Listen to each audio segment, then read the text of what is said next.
Hello friends, मैं हूं अजीज। आप देख रहे हैं मूवी स्टॉक चैनल, जिस पर आज मैं रिव्यू करने वाला हूं सिटाडेल डायना को। आई नो प्रियंका चोपड़ा की सिटाडेल सीरीज पर मैंने आई थिंक अपने चैनल पर वीडियो अपलोड कर आपको अपडेट नहीं दी थी, जिस पर मैं जल्दी कोशिश करूंगा कि आपको अपना ओपिनियन दे दूं। लेकिन उससे हटकर इस शो की बात की जाए तो थैंक गॉड कि वीकली नहीं बल्कि डायरेक्टली एक साथ 6 एपिसोड्स डाल करके प्राइम वालों ने जो जान खुद की और हमारी छुड़वाई है, उसे देख करके अच्छा लगा। लेकिन इस सीरीज को लेकर के मेरी थॉट जो भी है उस पर मैं इंट्रो के बाद बात करूंगा। लेकिन उससे पहले बात की जाए कहानी की, तो कहानी टाइटल में ही डायना नाम डाल रखा है, जो कि इटली में रहती है। उसके बाद वो एजेंट एक्टिवेट होगी और उसके बाद एक ऐसी पावरफुल टेक्नोलॉजी विलेंस के हाथ ना लग जाए, उन्हें ही रोकने में डायना अपनी एजेंसी के साथ लगी पड़ी है। जिसमें अब वो कामयाब होती भी है या नहीं, उसका जवाब तो आपके इसके टोटल 6 एपिसोड्स देखकर ही चलेगा, जिनमें से हर एक एपिसोड्स की लेंथ 30 से 40 या फिर उससे भी ज्यादा लेंथ की है। यानी कुल मिलाकर के देखा जाए ये शो आपको 6 एपिसोड्स में लगभग 4-4.5 घंटे का टाइम लेगा ही, जो कि by the way Hindi dub में भी रिलीज की गई। और हाँ, हिंदी डब ठीक ठाक सा है। लेकिन इस शो में कई सारी ऐसी चीजें हैं जिस पर बात करेंगे इंट्रो के बाद, इसलिए सीधा मुद्दे पर आए। तो उससे पहले बनेगी मेरी छोटी मोटी सी डिमांड, जो कि है चैनल को सब्सक्राइब, वीडियो को लाइक और शेयर करने की तो कर लो।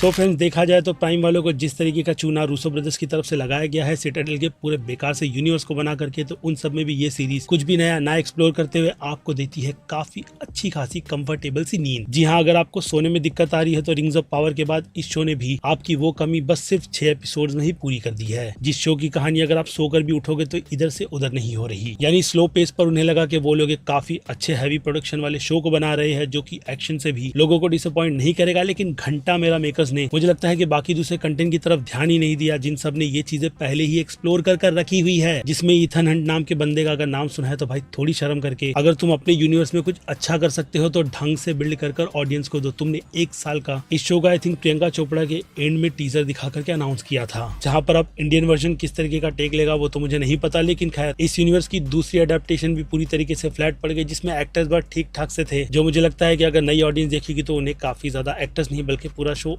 अच्छा लगेगा। लेकिन प्रो ऑडियंस के लिए इस शो में कुछ भी नहीं है, इसलिए दूर रहो। मेरी सजेशन फिलहाल तो यही है, क्योंकि अगर आप प्रोडक्शन की क्वालिटी पे शो के कुछ एक्शंस को और जो इनकी इन्वेस्टिगेशन बहुत ज्यादा स्लो चल रही है उसे देखने में इंटरेस्टेड हो, तो फिर ये शो आपका समय बर्बाद करने के लिए पूरी तरीके से रेडी है। जिसे देखने के बाद मैं बस यही सोच रहा था कि भाई प्राइम वाले इतने ज्यादा डम है कि उन्हें इस तरीके के आइडिया को पिच करवा करके इतनी ज्यादा मोटी रकम निकाल ली गई, क्योंकि समहाउ उन्हें लगा कि अगर रूसो ब्रदर्स बना रहे तो कुछ अच्छा ही बनेगा। लेकिन बनते बनते उन्होंने जो यूनिवर्स की खिचड़ी बना कर दी है, वो भी बहुत ही बड़े हैवी बजट के साथ, तो ये शो भी उस बजट को सिर्फ लेकर के बाकी लोगों का काम चला रहा है। लेकिन इस यूनिवर्स को तो बिल्कुल भी नहीं, क्योंकि शो में सिवाय प्रोडक्शन की क्वालिटी के अलावा एक्टर्स, जैसे कि मैंने कहा, ठीक ठाक सी परफॉर्मेंस दे रहे हैं, लेकिन उन सभी से आपको किसी भी तरीके की सिंपैथी नहीं होगी, इस बात की गारंटी भी मैं दूंगा। और बाय द वे, गारंटी से याद आया कि मैं आपका समय जबरदस्ती का इस वीडियो में ज्यादा लंबा करना नहीं चाहता, इसलिए सीधे मुद्दे यानी कि रेटिंग्स की बात की जाए तो एक्शन के लिए ये शो 5 में से 2.5 स्टार ले ले, जो मुझे लगता है कि इस शो में कहीं ना कहीं थोड़े बहुत तो वर्क करते ही है। लेकिन उससे हटकर कॉमेडी 0 और ड्रामा के लिए मैं 2 स्टार से ज्यादा तो दूंगा नहीं। जिसके बाद बात की जाए सस्पेंस की, तो सस्पेंस उन्हें लगा कि वो लोग काफी स्लो पेस पर काफी ज्यादा अच्छा बिल्ड कर रहे हैं, लेकिन प्रो ऑडियंस के लिए वो रेटिंग 0 डिजर्व करते हैं। जिसके बाद हॉरर थ्रिल की बात की जाए तो हॉरर है नहीं, थ्रिल एक्शन से जनरेट होता है, इसलिए 5 में से आधा स्टार देना ठीक रहेगा। जिसके बाद बात की जाए मास ऑडियंस की, तो भाई साहब मास ऑडियंस प्रियंका चोपड़ा वाले शो को देख करके अगर खुश हुए हैं तो उन्हें राजन डीके वाले वर्जन का वेट करना चाहिए। इसका तो बिल्कुल भी नहीं, क्योंकि उनकी नजर में ये शो मुझे लगता है कि सीधे सीधे B- की कैटेगरी डिजर्व करेगा। तो वही बात की जाए क्रिटिक्स की, तो क्रिटिक्स की राय मुझे लगता है कि इस शो को लेकर डेफिनेटली अच्छी निकल कर आने वाली नहीं। यानी उनकी नजर में ये शो सीधे सीधे B की कैटेगरी डिजर्व करेगा, जिनसे पूरी तरीके से अपनी सहमति ना दर्ज करवाते हुए मैं इस शो को घटिया C की कैटेगरी में रखूंगा। हालांकि D की कैटेगरी थी, लेकिन प्रोडक्शन की क्वालिटी को देख करके वो चीजें थोड़ी इंक्रीज कर दी, जिन सब पर मैंने आपको अपना ओपिनियन दिया है। बाकी अब फिर क्या बनती है आपकी राय, जो कि आप मुझे कमेंट में लिख कर बताइएगा कि आपने अपना समय इस शो पर बर्बाद भी किया है या नहीं, क्योंकि उससे ज्यादा तो मैं कुछ बोल नहीं सकता। इसलिए वीडियो को खत्म करेंगे यहीं पर ही। मैं हूं Aziz, movie stock channel like share subscribe भूलना मत। मिलूंगा जल्दी दूसरी किसी वीडियो में। Till then bye.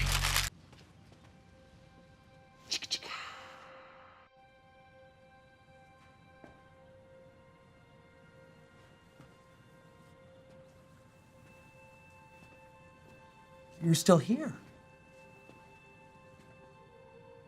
It's over. Go home.